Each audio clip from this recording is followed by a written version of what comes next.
My wife and I have very similar boot sizes, and our boots all look the same, so sometimes I end up with one boot that fits and one boot that doesn't because she's stolen one. So I painted mine blue, so there should be no more confusion. These are definitely my boots. And this is our wood chipper.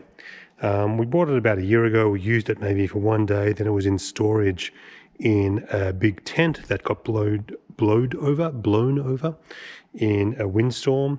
It knocked this guy over, bent some parts, so I've brought it down to the shop to do some repairs, so I'll bring it inside and show you what the problem is. The wood chipper is a pretty basic bit of gear. Got a gas engine here, wood goes in this way, it's a big rotating disc with blades on it, it throws the chips out that way. The way the engine is connected to the chipper, the blade, is through a belt mechanism back here. The belt is supposed to be able to be tensioned by lifting and pulling this lever. Down here you have one of those, I guess you call them a bistable mechanism. They probably have an official name, but it's a linkage here that when you push this lever up, and it's not going up, which is the problem, but when you're supposed to push it up, it will push this guy down and it'll be stable in the up position. And what that does is once this guy's down, it puts additional tension on the belt, hey kitty, and allows the belt to drive the shaft. But as I said, it's not working. Let's see if we can take this guy apart and fix it and put it back together in a way where it's hopefully not going to break again.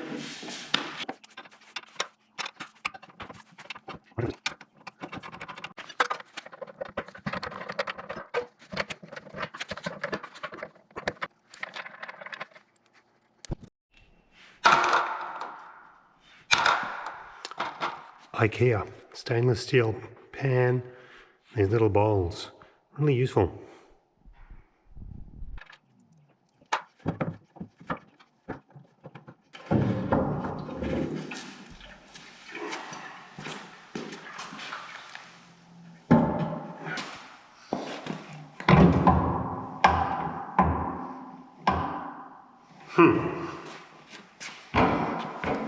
So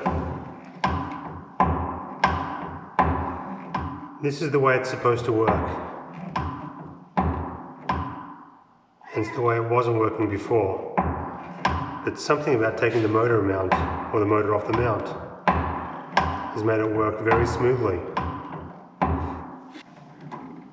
But why fix something if it's working fine? But why did it suddenly get fixed by taking the engine off? Let's put the engine back on, just the weight, and just see if it causes the problem to happen again. I've just put one of the engine bolts on sort of semi-tightly, not even all the way, and this mechanism's busted again. I have some debugging to do. Alright, I've done some futzing around and I think I found the interference. I've taken the belts off so you can see it a little bit better, but it's a little dark in there, but hopefully you can see the pulleys are interfering with each other. So I did something that I'm ashamed to admit, and I resorted to looking in the manual. Now the manual doesn't cover what to do if the thing falls over and things randomly get bent, but it does include pictures of what it should look like when things aren't bent. And while that piece there, which is I suspect the culprit, sort of does look a lot like what the pictures look like, when this is in the up position, which it doesn't go to now because we're interfering back there, but when that's in the up position, the motor should be horizontal, like this way. Let me take the motor off and I'll show you what happens. Alright, so with the motor off, we don't get the interference, but it's moving in the opposite direction. It's moving away from horizontal.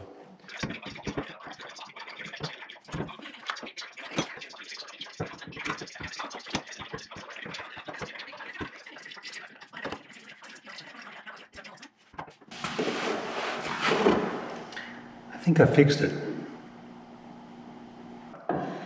Now, at the start of the video I said that this is one of these bistable latching mechanisms. I don't have a lot of experience with them, like from an inverse kinematics perspective, but I know that they have sort of multiple equilibria. Am I making sense? Let me back up a little bit. When you think about sort of stable equilibria, if you imagine you have a cup, this is sort of like the profile of a cup, and you put a ball there, it's going to want to move to this spot, and it's going to want to stay there. Likewise, if it's here, it's going to want to move there. This is sort of a stable equilibrium. If you imagine a mountain like that, and if you precisely put the ball there, it's going to stay there, it's not going to move, but just the slightest amount of force in either direction is going to make it fall down. So these bistable mechanisms, if I overthink this diagram, it's not going to be right. Kind of look like a butt. The ball can either be here, and it's semi-stable, sort of in this middle point, it's not really that stable, it's going to want to go in one of these two. But here are the two sort of semi-stable states. And you get these often with these sort of multi-stage linkages where you have one point fixed and the other ones can move, and you end up with a position whereby the levers are happy in either this position or this position. One of the challenges though is you can end up with systems that sort of at a more macro scale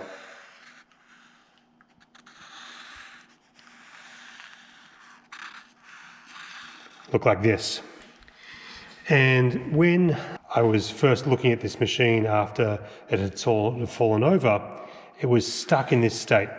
I couldn't get it to move into the other state, and the reason why is that the pulley was sort of in the way. And I was like, oh, well, if I took the motor off, well, I can get it into this state and I can switch back and forth, and that's great. I thought, great, I've found my semi-stable condition, or my bistable latching position. I forgot though that this is the state that I wanted to be in. If I take you back over to the machine, there's two other states that it can be in, which actually give us not only this bistable property, but also makes the machine work. And making the machine work is a pretty important property. So I'll take you over and show you what I mean. So here we are in the state that it was when it was knocked over by the wind. With the motor out of the way, it can be in these two positions. But what we want to actually be in is another state like that, where when it's up in that position, now I'm not going to be able to hold it there because I haven't screwed everything in yet. It's stable there, and that would pull the motor pulley in place, whereby the motor pulley would be tight. And then if I pull the lever this way, it's falling into the other position. If I pull the lever that way, then it disengages. Let me tighten this all up, and hopefully this is the fix. I think what had happened is the wind, when it blew this thing over, it may have bent that a little bit, but it ended up in that state there. And just by taking everything apart and putting it back together in the correct state, I think I fixed the problem.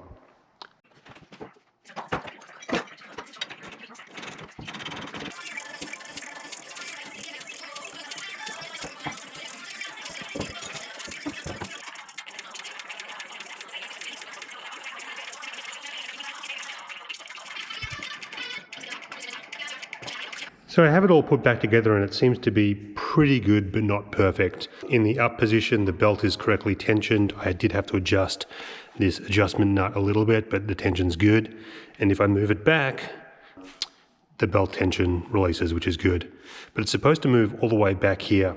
Now the problem is, this piece I think got bent a little bit, maybe like a quarter inch or so. I don't have a good reference for what this shape is exactly supposed to be. I can make a guess at it, but given that it's only out by a quarter of an inch, it's going to be really sensitive to errors, and I don't want to make it worse, and I don't want to work hard in this piece by bending it more, so I'm probably just going to leave it as is. What I'm going to do is I want to fill this gap here with a bit of metal that I'm just going to weld on. The reason why I want to do that is, in this range here, it's easy to operate and it tensions fine, but if it goes all the way back here, it sort of gets close to that peak in between the two different metastable or bistable regions. And that's annoying. Bit of a janky fix, but I think it'll do. All right, let's get cutting and welding.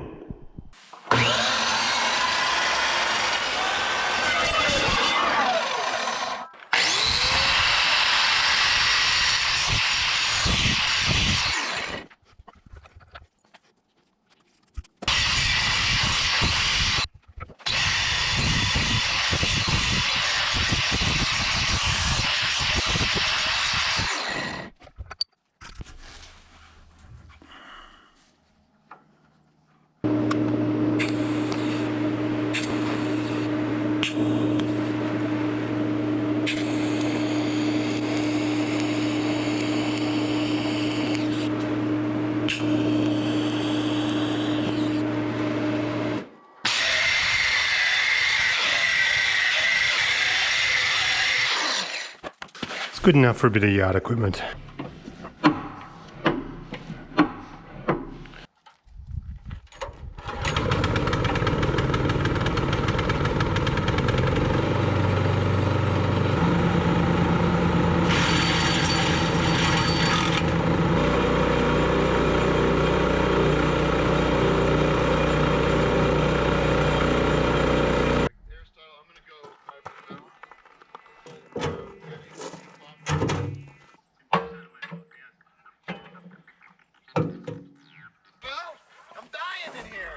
Bad timing, we have a bit of a clog.